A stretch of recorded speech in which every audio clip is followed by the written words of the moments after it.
Ndinoshandisa mvura yekumakuva, ndiyo yandinoshandisa kuspraya mushopu mangu.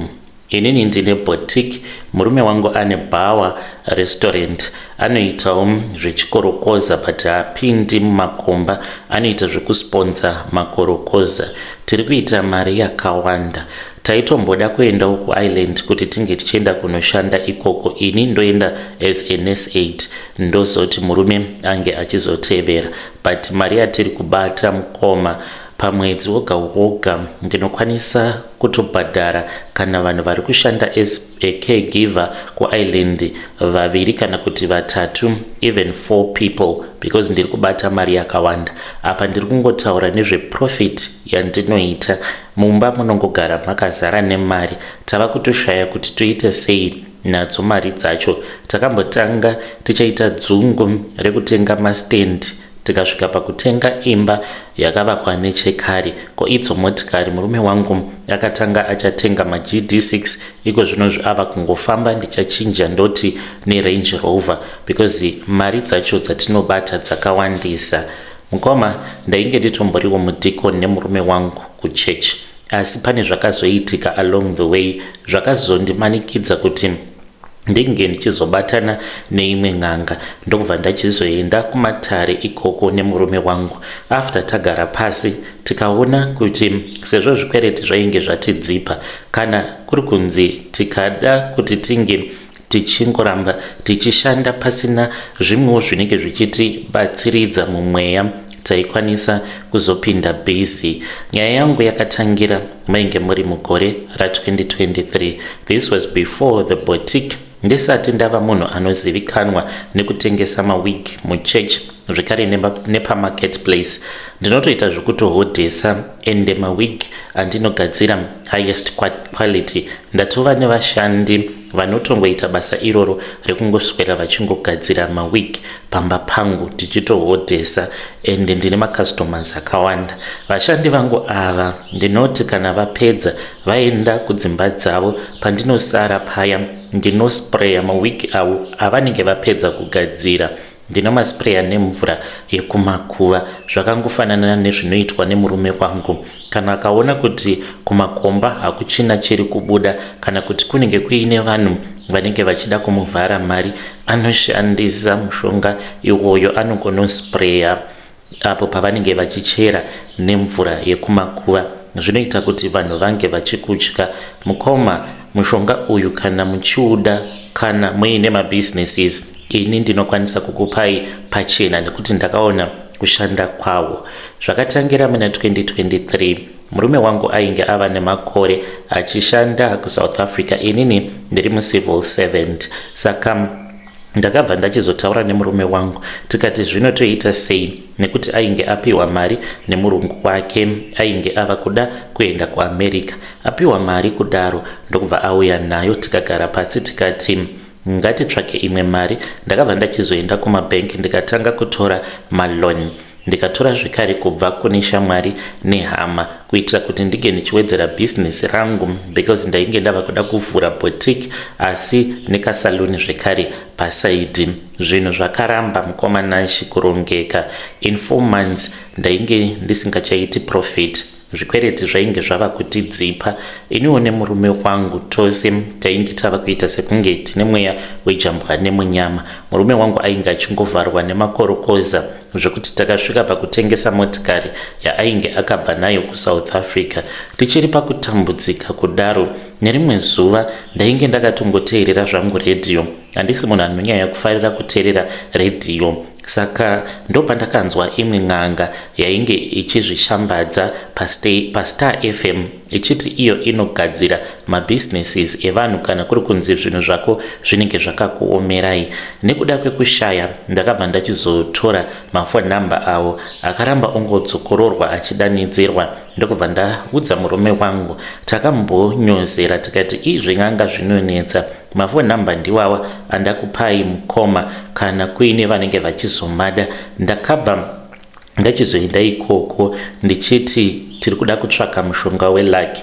N'anga iyi yakandiudza kuti pfuma yacho inoda ropa, kana kuti unoshandisa mudzimu usiri wako, iri uri mweya wemunhu akafa anenge asina dzinza newe, unenge watova mudzimu wemumusha.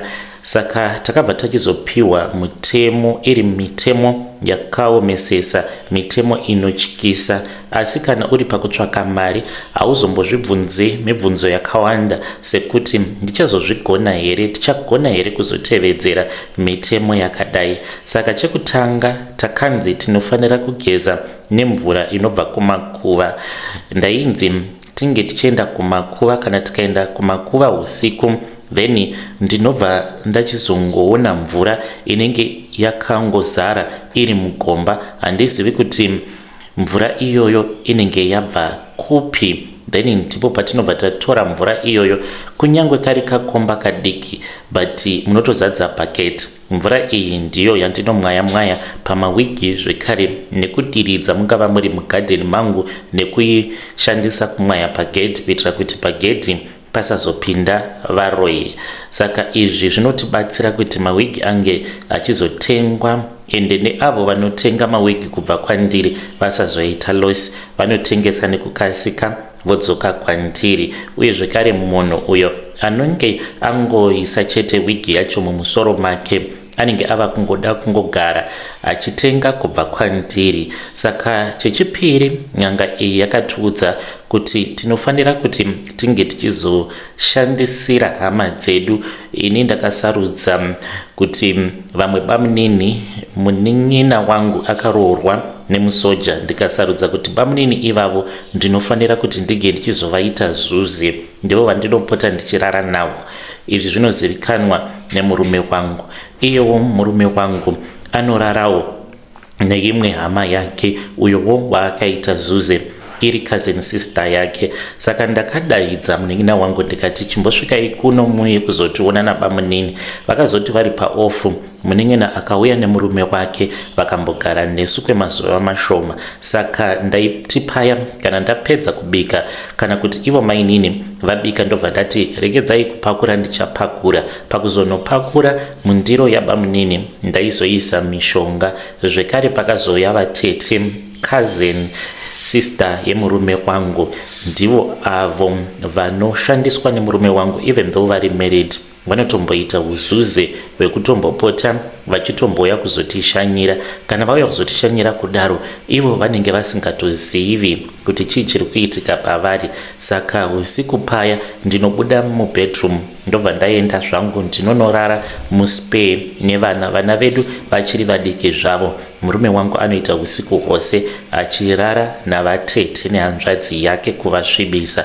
Kana kuri kunziwo bamunini, kana vari kumba kwedu, murume wangu ndiye anobuda anorara zvake mudining.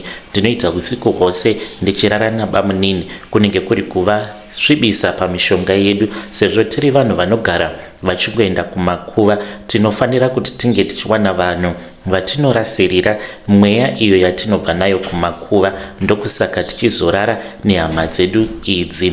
Saka pane imwe mhiko zvekare, iyi ndiyo mhiko yakaomarara. Saka takasungwa nemhiko yekuti nemurume wangu hatichatendedzwa kuti tinge tichirara mumba tose, as in kuita bonde, kunyange kuriitira panze chaipo, tiri pamba pedu kana kuti musango, or anyway. Kuti tinge tichinzi taita bonde, tinofanira kurara tose tiri pamusoro peguva chairo.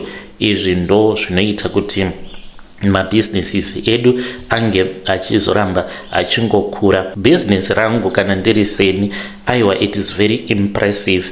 Ndinotengesa mawigi kunyange kune vamwe mahairdressers vanozototengesa zvekare muzvitoro zvavo. Kana kuri sekuchechi kwedu, I am the go-to person when it comes to fashion, kubva kuma-nails and everything. Ndikangoti kana kuri kuchechi ndinopfekedza vakadzi vakawanda.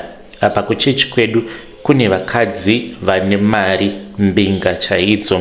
Asi ndiri kutya mukomanashi nekuti ndinombopota ndichirota ndiri muguva ndichifushirwa nemurume wangu. Handizivi kuti zvinorevei, ndinototya kana kutomubvunza. Ndanga ndiri kuda kuti ndinge ndichisiyana nazvo, but ndinotya ndingabuda sei mumhiko dzakaipa kudai ndisati ndafa kana kuurayisa mhuri yangu nepfuma inorema kudya kudai.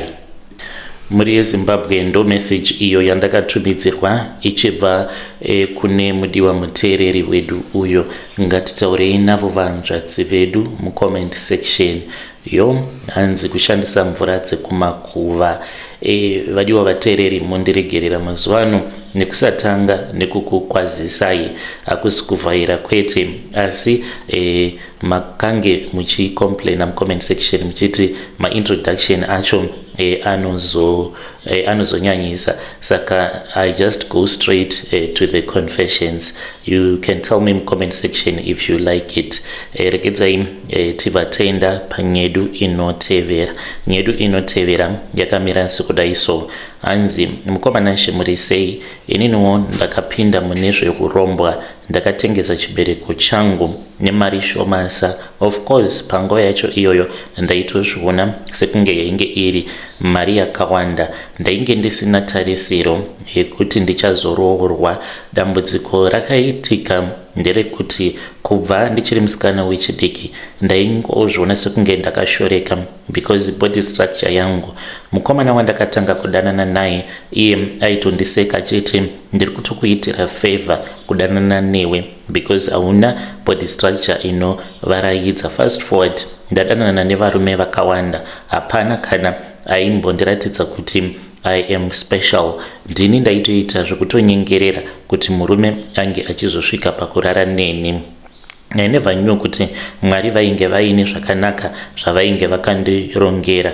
Now ndine 27 handina mwana, apa ndine umwe murume ari kuti ari kuda kundiroora, ndewe chikuru, but murume uyu anotarisirawo kuti tichazoita mwana. Apa inini chibereko of course ndinacho, but chibereko changu chakawodzwa nezai rakaiswa muchibereko. Pandakatengesa chibereko changu ndichitengesera umwe muNigerian ainge achigara pacomplex pandakamboshanda as a maid, akandipa only 20,000 rands. Iko zvino zvindava kuona kuti mari iyoyo it is not even worth it. Murume wandiri kudanana naye uyu atori nemari zvekutoti anokwanisa kutondichengeta. Ndongonyepa here ndopinda naye mumarriage even though ndichiziva kuti handina mwana wandichazomupa. Iye ari kuti sezvo paine mari kudai, kana ndikazofa tisina kuita mwana zvinokwanisa kuzokuremera, asi kana taita mwana panozogovewa nhaka yangu uchazowanawo something kuburikidza nemwana. Ende iye anotarisirawo kuti ndinge ndichibenefita nekuti ndaita mwana, asi kana pasina mwana anoti zvinenge zvichizonetsa. Aitoda kutondiisa pawill akati no, chitanga waita nhumbu. Vabereki vangu vanomuziva, hama dzangu idzo dzinotomuziva, iniwo ndakatoendawo kuma-introduction zvese po hapatomborina kana problem. Apa mudzinza macho ndakatovengewa because vaitarisira kuti anofanira kuti ange achizotora umwe mukadzi kubva kuvillage kwavo. Vanhu vekwaMutare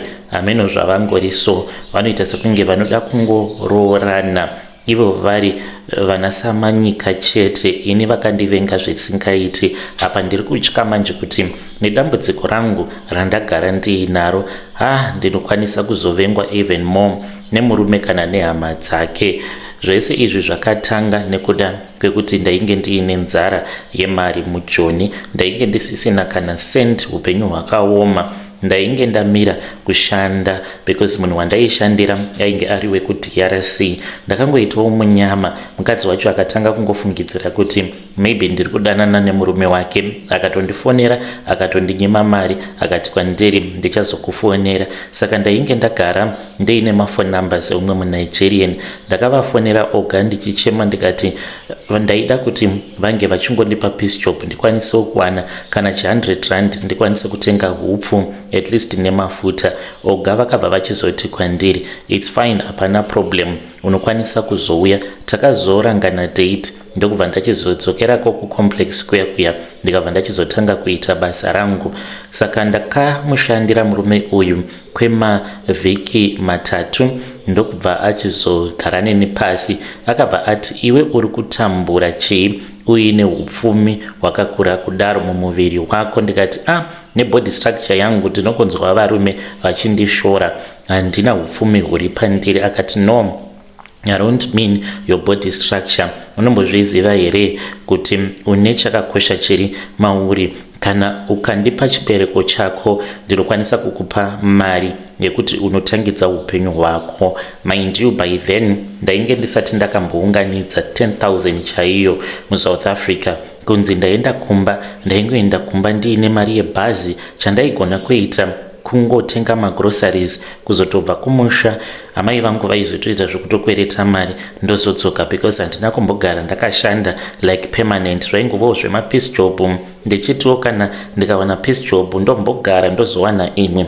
Zvaita sekunge zvainge zvingori nemhepo so yekungoshainirwa mukati. Nekuda kwekupererwa ndakabva ndachizobvuma. Murume uyu akabva achizoenda neni kumwe kunonzi kuYoville kana muchikuziva. Ndasvikako ndakabva ndapiwa mishonga ndikaita zvekunwa. Pane umwe murume muNigerian ainge akapfeka nguo tsvuku akabva ati kwandiri, ndoda kuti unge uchirara apa. Vakawaridza chimwe chimasa, but not sezvimasa zvatinoziva izvi. Chainge chakatosiyana ende chainge chiine ropa rainge rakazodzwa pamusoro zvokuti pandakazomuka musana wangu wose wainge wakazara neropa. Ndakaita izvozvo, vakandikurura zvekupfeka akandivhura makumbo. Akabva achizotora zai iroro akariisa muzikarudzi mangu ndokubva ati, kubva muzuva ranhasi chibereko chako ratova dura redu rekuchengetera pfuma. Ndichakupa 20,000 rands. Unobvumirana nazvo here? Ndikati hongu. Iniwo ndaingoti imejikidze kunyepa. Apa 20,000 yainge yakatoiswa paside. Mukomanashi zvakaitika ndokubva aburitsa zai riya. Ndakatora mari ndichifungidzira kuti ndagadzirisa upenyu. Ndakabva ndachizodzoka kumba. Ndauya kumba ndikambotangawo chibhizinesi, but zvikazoenda nepamwe. Asi mukoma 20,000 rands iyoyo haina kumira. Mari iyoyo yakatongopera nekukasika. Business randainge ndatanga rikabva ratongodhakwa. Saka ndakazosara ndisisina mari. Kwava kubva ndachizodzoka zvekare kuJoni, apo pandakazosangana nemurume uyo wandava kufambidzana naye pari zvinozvi. Saka mamwe matambudziko awo andinosangana nawo mwedzi wega wega panguva yangu yeperiod, ndinorwadziwa zvisingaiti semunhu ari kutoda kutoenda kulabor. Uye ndinoona ropa reblack rinonhuhwa zvinosemesa rinozobuda mumuviri wangu. Ropa iroro mukoma, ndinoti kana ndikakurura pad, kana ndikasavhura mawindo muroom mangu, ndinoita sekunge ndicharutsa, because unenge uchita sekunge maybe wakandirwa kana mugomba rinenge riine zvinhu zvakaora kana mhuka dzakakandirwamo dzikaora, because rinenge richiita kunhuhwa zvisingaiti. Kunyange ndikariisa muplastic, ndikariisa mubhini, vanhu vanozotobvunza kuti ko chii chiri kunhuhwa. Saka zvandinotoita ndinoti kana ndikabvisa pad ndinotonobvisira kusango ndosiyako ikoko, because ropa racho rinonhuhwa. Ndakatombobuda makonye kuzasi kwangu. Dzimwe nguva kana ndakarara ndinonzwa vanhu vanenge vachitaura, but vanhu ava vanenge vachitaura vachiita sekunge vari kuuya kuzondiudza izvo zvavanenge vakwanisa kutenga. Ndinonzwa vari varume vechiNigerian. Umwe anenge achiti ndatenga imba yangu, umwe anenge achiti ndakwanisa kuroora mukadzi wangu nemari yakati, but vanenge vachishandisa manaira vachiti ndatenga imba yangu ne such and such million naira. Ndinongonzwa sekunge maungira evanhu vanenge vachitaura neni. Zvino nyaya iripo ndeyekudai, ndiri kutya manje kuti murume uyu kana akaramba ari serious achiti ari kuda kuenda kunondiroora, because apa ari kuti by April tinofanira kunge tafambisa program, because ari kutoda zvekuti tinge tichigara tose, even though ndinopota ndichienda kumba kwake for my sleep over. Ndinozvidemba ndichiti dai Mwari makagara mandizivisawo kuti kumberi uko mune manake amakandigadzirira. Shuwa murume uyu anondida nemwoyo wake wose, but hii mukomanashi zvinhu zvacho so zviri kuitika muupenyu hwangu ndiri kuzvidemba. Ndaona ndaita suicide, shuwa kurasikirwa nembinga yakadai nekuti ndakadya 20,000 ndikatengesa chibereko changu. Ndiyo confession yangu. Handizivi kuti vedare renyu vachati kudii. Vanojaja izvenyu, but you do not understand kuti upenyu hwainge hwakaoma sei panguva yacho iyoyo. Vedare ndo message iyo yandakatumidzirwa ichibva kuna vanzvadzi vedu. Ngatitaurei navo vanzvadzi vedu ava mucomment section. Zvakangooma azvo veduwe. Dai mangovabudira pachena kuti ndo nyaya iripo, sezvo makagadzirwa, maybe kana mukafamba mose pamwe munokwanisa kuzotoita mwana. So chimboedzai, taurai navo muvaudza kuti ndo zvakaitika pakaipa. Do you think kuti the fiance will understand kana kuri kunzi vanzvadzi vedu vakataura nyaya yavo? Rekedzei tibva taenda panyedu inotevera. Nyedu inotevera yakamira sekudai so. Hanzi makadai zvenyu mukoma, ininiwo ndinoda kukuudzai madhiri awo andakaita kuti ndinge ndichizosvika pakuita mari kuburikidza nechiprofita chandinoita. Ndina masowe angu akati wandei ikoko kuSouth Africa zvekare nemuno muZimbabwe nditori umwe wemaprofita anotoverengwa kudunhu kuno kwandinobva, ende chirungu kani tiri kudya nhaka yenyika. Vanhu vanotongofungidzira kuti iniwo ndinotongotungamirirwa namweya mutsvene, ndakazvipfekera nguo chena, ndakabata tsvimbo dzangu, vachiti aiwa simba raMwari rakadzika pandiri ende rinoita zvarinoda riri pandiri. Asi chokwadi ndechekuti ini simba rangu rakazoguma kubva kudenga kudhara. Zvinhu zvaMwari zvinenge zviri very slow, ende kana uchida mari zvinenge zvichida zvinhu zvinoitikawo very fast, because kana vanhu vari pano vane matambudziko, hakuna anoda kuti ange achizonamata kwe20 years kuti ange achikwanisa kuzoona zvinhu zvake zvichichinja. Anotoda kutoti mangwana zvinhu zvake zvinge zvichimuka zvakachinja. Iniwo simba rangu rinobva mudehwe rebere iro randinoshandisa, ndiro randinoshandisa dehwe iroro kuitira kuti ndige ndichikwanisa kupa vanhu zviprofita. Mukomanashe, ndauya kuzokuudzai kuti ndinofembera. Kufembera kwangu ndekwechokwadi, asi handina solution kumatambudziko evanhu. Ndinokwanisa kukuudza zvose about your life, asi kuzogadzirisa dambudziko ndipo pandinozokuitira zvinhu zvefake. And I think vanhu vakawanda vanobatsira vanenge vachigona kungofembera, asi pakuzonokubatsira apa hapana help yaunowana, nekuti zviri nyore kuti unge uchirombera kufembera, nekuti hapambodiwi zvakawanda kuti unge uchinzi unoprofita nemusoro wemagora, nekuti unenge uchingofembera uchitoudzwa mazita upenyu hwemunhu waanorarama kuti wakamira sei, asi solution ndo inozonetsa.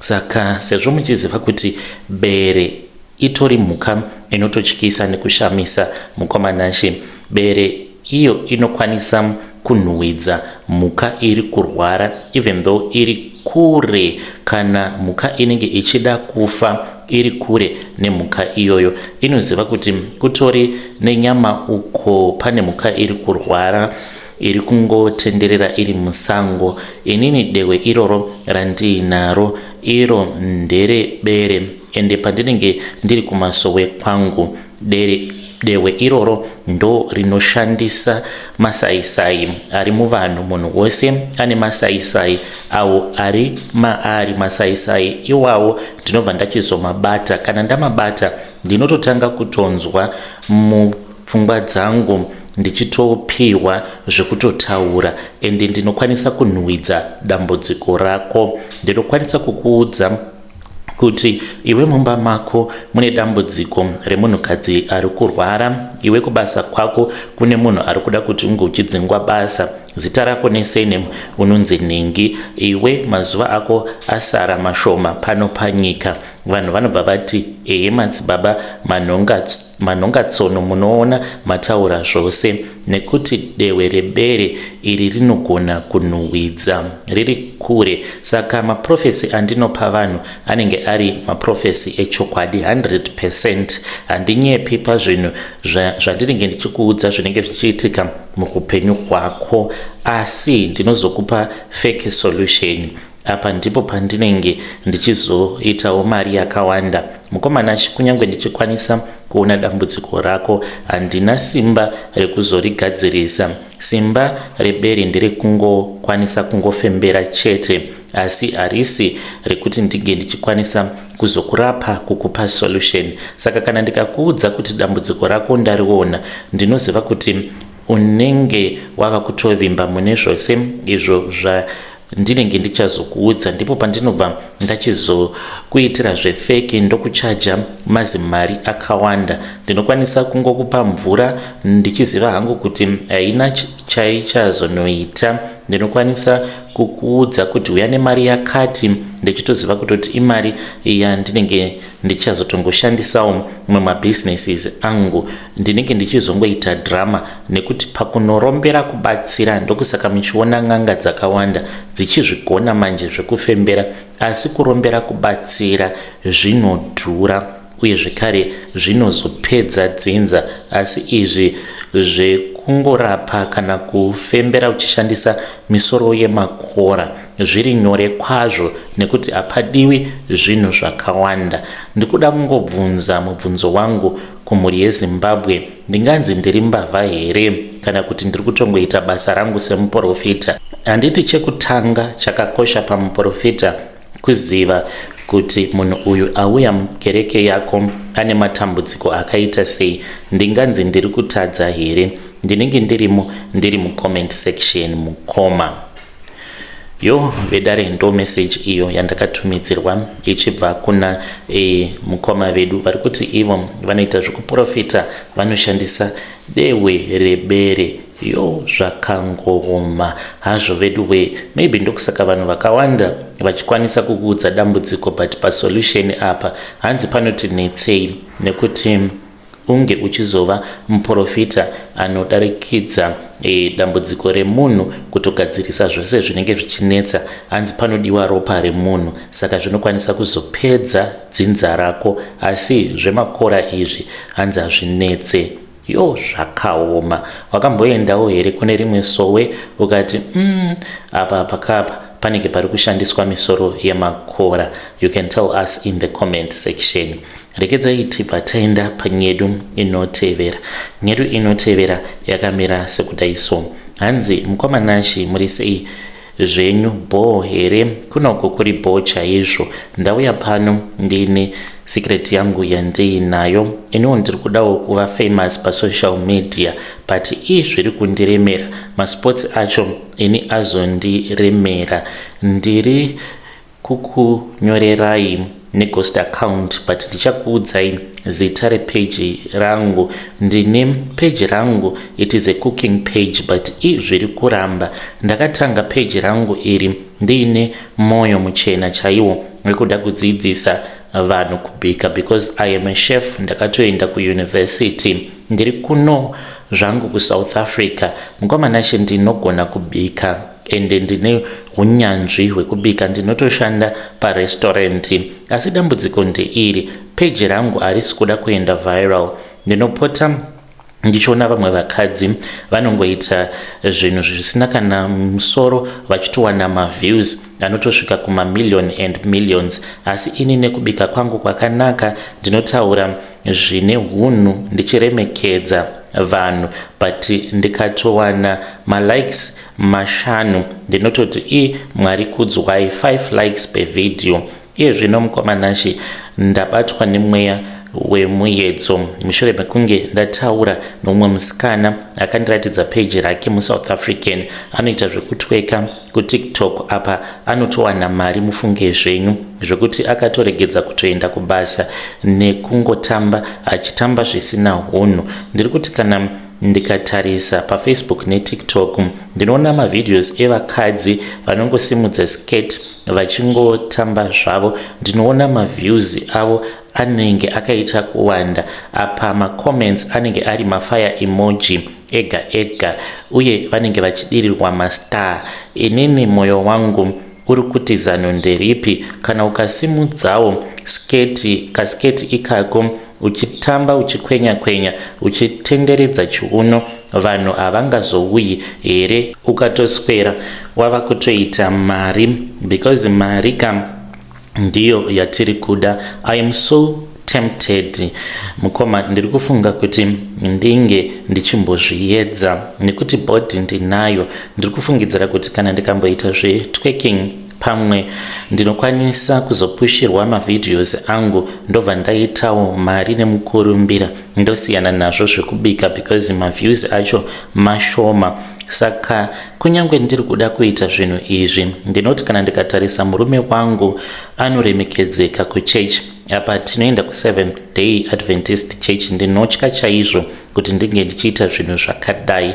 Ndinotya kuti kokana kuri kunzama dzake dzikazosangana nemavideos uye nevanhu vekuchechi nehama dzangu, ndinoti kana ndikafunga vana kuti saka kana vakura vachazoona here mavideos amai vavo vachiita zvinhu zvakadaro, ndinobva ndanzwa kutya.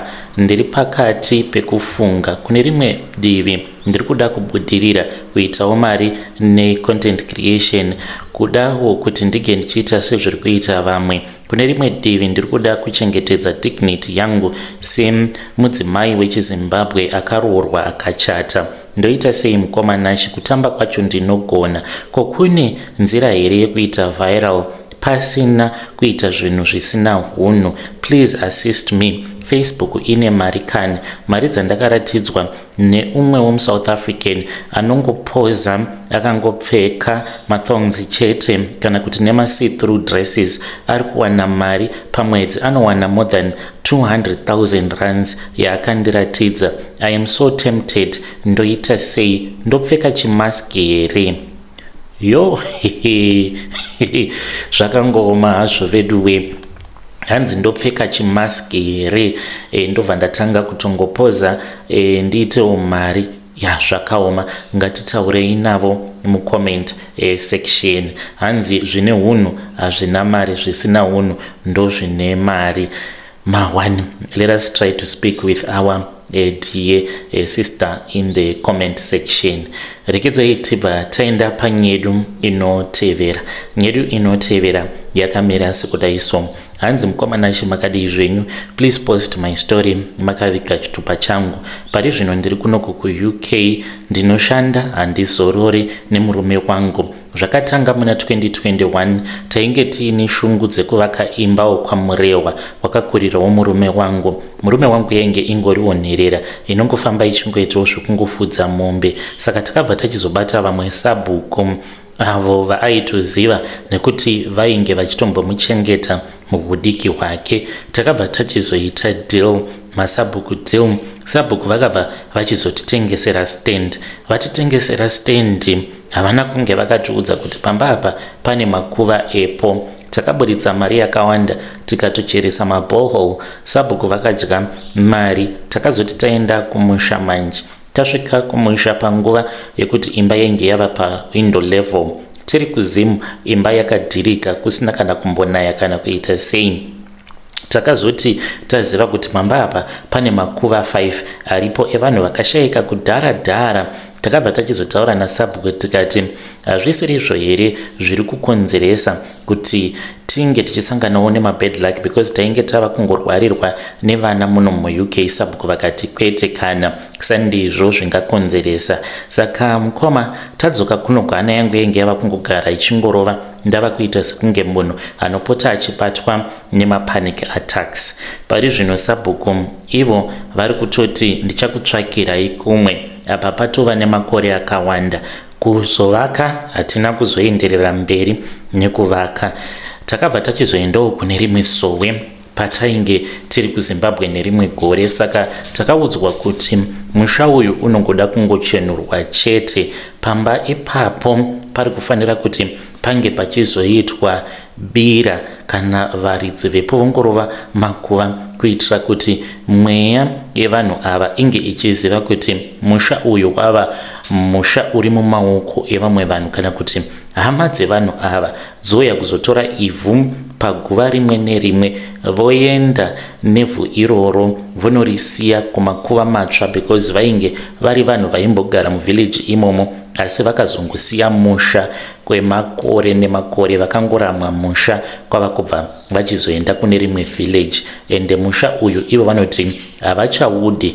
Zvino hatizivi kuti sei vakati musha havachaudi. Isusu takangoitawo madhiri nasabhuku tichiti tichakwanisawo kuti tinge tichizobudirira. Saka chiri kuti netsa ende nekutirwadza ndechekuti hatitotendedzwa kuti tienderere mberi nekuvaka pamba apa taida kuitawo maprojects kuzorimawo zvirimwa zvakaita sefodya pamba ipapo uye zvekare nekuzopfuwa huku, but tiri kunzi tinge tichitombomira makore awanda, mari yatakabvisa yakawanda, saka zvose zvakangomira, hatisisina kana direction yekuti kwatiri kumboenda kwacho ndekupi, kwatiri kubva ndekupi, ingori confusion yoga yoga. Saka takazotaura nevanhu vana vazukuru vepamusha ipapo, vakati kwatiri isu tiri maKristu hatikwanisi kuti tinge tichiita izvozvo zvokutaura nevanhu vakafa, munoda kuti tinge tichitora ivhu repamakuva, tiri vafi here isu zvokuti tinganzi tingachengeta ivhu rekumakuva? But ivhu rekumakuva zvainge zvakanzi vanongoritora, hapana chivanhu chakawanda chinomboitwa, kungotora ivhu ngotaura nehama dzavo vodziudza kuti pano pakazotengesewa, asi tava kuenda nemi kune umwe muzinda mutsva. Asi vakaramba mukomanachi, iko zvino zvibuilding yakamira. Mari dzatainge takashandisa especially patakacheresa borehole, you know kuti zvinodhura kuZimbabwe, apa chatakaita hapana. Patakange tichiita madevelopments takatanga kuita dambudziko rekuti mwana wangu mukomana aiti akamuka aiti kana akatanga kuzvikwenya aita muswere wese wezuva achizvikwenya aitozvikuvadza, ava kugara aine maronda nguva dzose. Tainge tava kungotiwo paanenge azvikwenya ipapo kuitira kuti asaramba achingochera ronda iroro, taibva tachizongoisa bandeji. Mwana ainge ava kungogara ari kuclinic, akatombonzi ainge achifanira kuti ange achiendeswa kuchipatara chemapenzi. Ndakachema ndikapfugama ndikati nhai Mwari, munoda kuti mwana wangu ange achizoendeswa kuchipatara chemapenzi kuti zvambonyanya kuita sei? Penderai kani Mwari. Mwana ndopa akazotanga kuita senani, but mwana akangoita senani mushure mekunge taregedza kuramba tichienderera mberi nekuvaka. Mhepo dzacho zvadzinoita, munhu watainge takati ndiye anofanira kuti ange achizotivakira musha akazongoshaika, atanga kuchera foundation, ashaika kudaro, ndopatakabva tachizotaura nemamwe mabig companies. Saka takasainirana contract. Saka contract yacho takange tisingazivi kuti unofanira kuti unge uchibhadhara in full whether vapedza kuvaka imba kana kuti havana. Patakazozviziva mukoma, murume wangu akadonha pasi kukolapsa nekuda kwehigh blood pressure. It was just too much.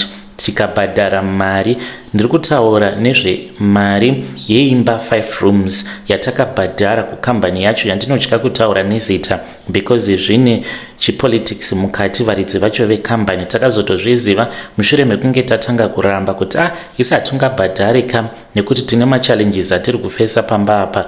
Vakati kana mukasabhadhara muchazviona. One day takangonzwa nokupadho pakasvika umwe murume uyo ainge aine scarf muhuro. Zvaakangotaura so zvainge zvisinganzwisisiki. Akangoseka akati ndiwe chipo, ndiwe Christian, ndo pamunogara panapa, gara zviya munoshanda kuname hidden, musazotaura kukambani kwandinoshanda nemurume wangu. Tikatoziva kuti tava kutovhundutsirwa kunoku kuUK. Saka takatanga kubhadhara, tikaita payment plan kubhadhara imba isina kuvakwa nekambani iyoyo. Vakati nekuti makatitadzisa kutowana mamwe macustomers, tichiti taita commitment yekuti tinge tichizoshanda nemi. Saka dzingori mhepo dziri kungotisimukira, ndiyo nyaya iripo. Mubvunzo wedu mukoma ndewekuti toita sei naSabhuku? Ivo Sabhuku vari kuti vachatitsvakira pamwe pakafanira pekuti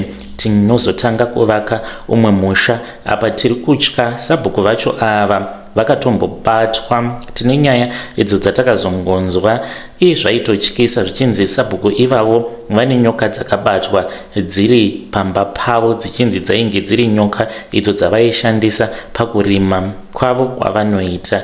Ndiyowo nyaya yandiunza pano. Ndinodawo kuti mhuri yeZimbabwe inge ichitibatsira nemazano. Tongoita give up here, totsvaka imba mutown. Mhuri yeZimbabwe ndo message iyo yandakatumidzirwa ichibva kuna vanzvadzi vedu zvakangoma. hazvo vedu we ngatitaurei navo vanzvadzi vedu ava mucomment section. Thank you very much for watching. We appreciate you nevose vanokomenta mucomment section.